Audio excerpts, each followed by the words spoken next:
How to use Ulta favorite or favorite list. In order to use the Ulta favorite or wish list feature, you just have to go ahead and make sure to follow the steps. Launch open the Ulta app onto your device. You want to then go to the home page and browse the item that you wish to add it as a favorite.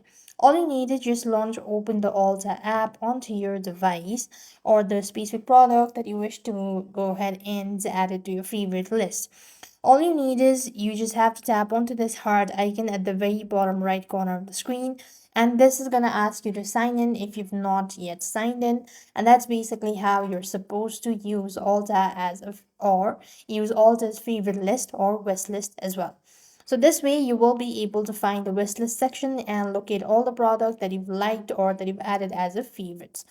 And during a checkout procedure, you could go ahead and add an item from your wish list as well. So that's it. I hope the video was helpful. Make sure to like, share, and subscribe. Thank you for watching. See you in the next video.